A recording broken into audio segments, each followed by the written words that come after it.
नमस्कार दोस्तों, मैं प्रवीण कुमार आपका स्वागत करता हूं आपके अपने YouTube चैनल प्रवीण जी की पाठशाला में। तो दोस्तों, हमारा जो लास्ट जो सेशन चल रहा था जिसका नाम था हमारा समास, उसे हम पूरी तरीके से कंप्लीट कर चुके हैं।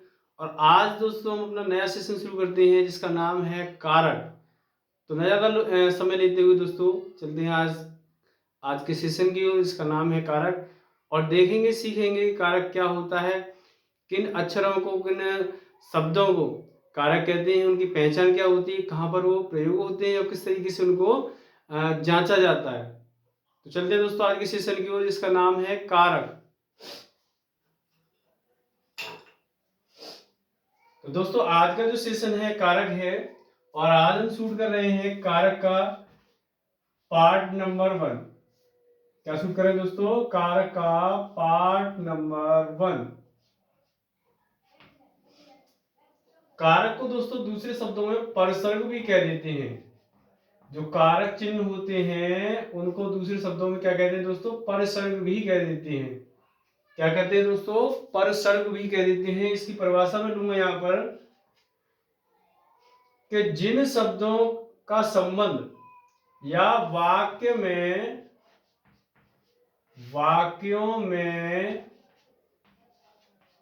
प्रयोग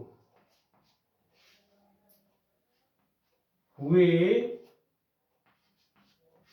जिन शब्दों का संबंध, वाक्य में प्रयोग हुए जिन शब्दों का संबंध किससे होगा? क्रिया से होता है। किससे होता है दोस्तों? क्रिया से होता है।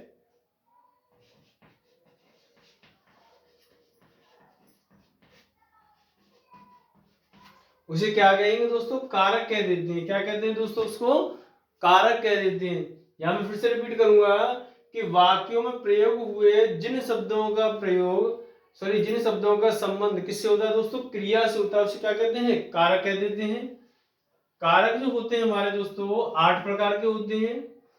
कितने प्रकार के होते हैं दोस्तों? 8 प्रकार के होते हैं। कारक कितने प्रकार के होंगे दोस्तों? 8 प्रकार के कारक होते हैं, जिनमें जो हमारा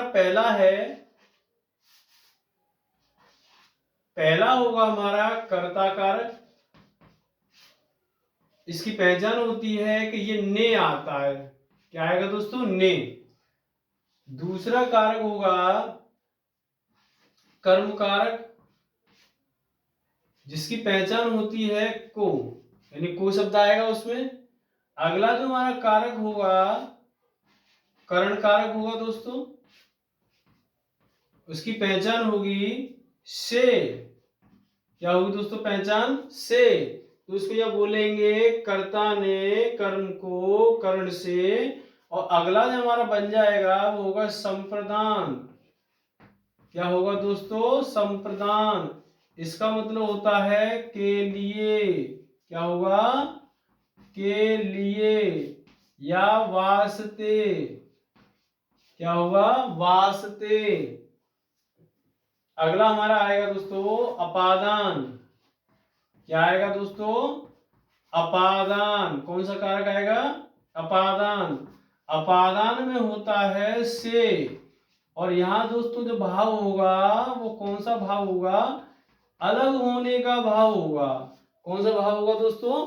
अलग होने का भाव होगा। जैसे कहा जाता है कि बच्चा छत से गिर गया, बच्चा छत से गिर गया, या फल वृक्ष से नीचे गिर गया, यानी उससे अलग हो गया। तो वहां कौन सा कारक लगेगा दोस्तों? अपादान कारक लगेगा। मैं दोबारा इसको रिपीट करूंगा कि कर्ता ने कर्म को करण से, संप्रदान के लिए या वास्ते, और अपादान से यानी अलग होने का भाव। छठवां आ जाएगा दोस्तों हमारा संबंध कारक। क्या आ जाएगा दोस्तों? संबंध कारक। क्या आएगा? संबंध कारक। इसकी दोस्तों पहचान होती है का, की, के। ये दोस्तों क्या होती है? इसकी पहचान होती है। अगला जो हमारा कारक आएगा 7वां, वो होगा अधिकरण। कौन सा हो जाएगा दोस्तों? अधिकरण कारक होगा। इसकी मित्रों पहचान होती है हमारी में या पर। क्या होगी? में या पर होगी इसकी पहचान। और हमारा मित्रों जो आठवां कारक बनता है उसका नाम है संबोधन। क्या नाम है दोस्तों? संबोधन। आठवां जो कारक है उसका नाम क्या है दोस्तों? संबोधन। इसमें जो कारक चिन्ह की जो पहचान होगी हमारी होगी हे, ऐसे करके चिन्ह होगा। दूसरा होगा अरे, इस तरीके से। तो दोस्तों ये क्या होंगे? हमारे कुल मिलाकर 8 प्रकार के हमारे कारक हो जाते हैं, जिसमें पहला कर्ता है, कर्म है, दूसरा कर्म है, तीसरा कर्ण है, फिर संप्रदान है, फिर अपादान है, फिर संबंध है, फिर अधिकरण और संबोधन है। इनके जो दिए हुए हैं ये क्या है? हमारे कारक चिन्ह है। क्या है दोस्तों? कारक चिन्ह है। कारक को दूसरे शब्दों में क्या कहते हैं मित्रों? पर्सन कहते हैं। मैं दोबारा से रिपीट कर दूंगा यहाँ पर कि कारक को दूसरे शब्दों में क्या कहेंगे? पर्सन कहेंगे।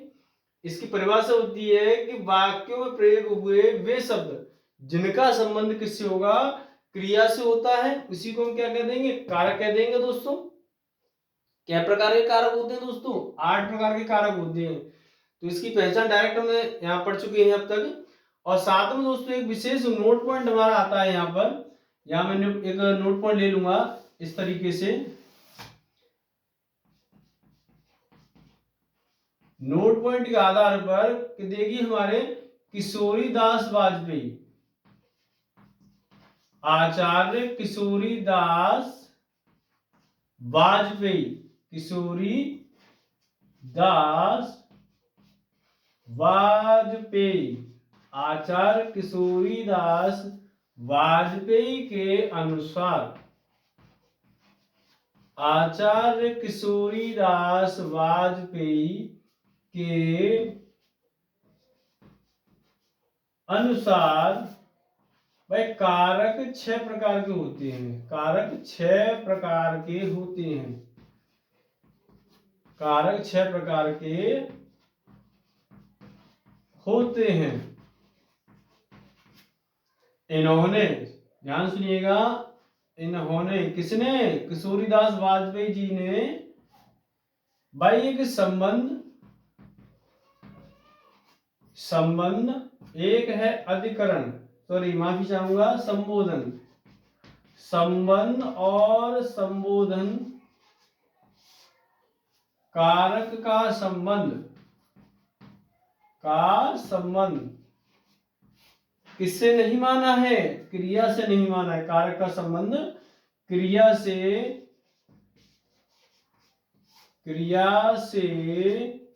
नहीं माना है।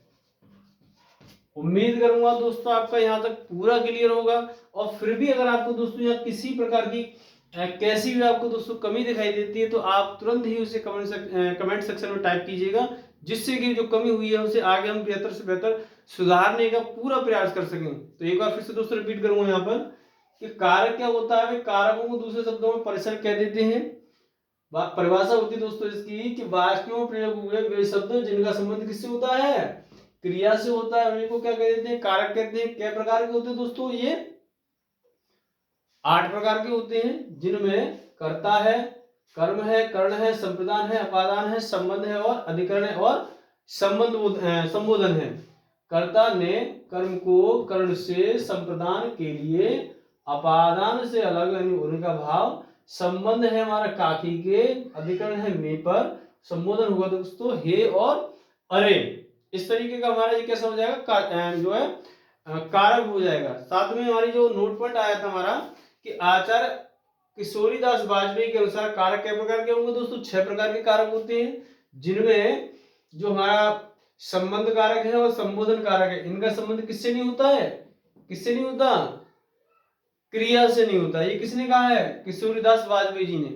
आज की वीडियो में दोस्तों इतना ही। अगर आपको किसी प्रकार की कैसी कोई भी परेशानी होती है या आपको महसूस होती है तो आप तुरंत ही उसे कमेंट सेक्शन में टाइप कीजिए, जिससे उस वीडियो को पूरी तरीके से या हमारी जो गलतियां हैं उन गलतियों को पूरी तरीके से सुधारा जाए और आगे आपके लिए बेहतर से बेहतर कंटेंट लाने का पूरा प्रयास किया जाए। तो आज के लिए दोस्तों इतना ही। अब मैं आपसे विदा लेना चाहूंगा। जय हिंद, जय भारत।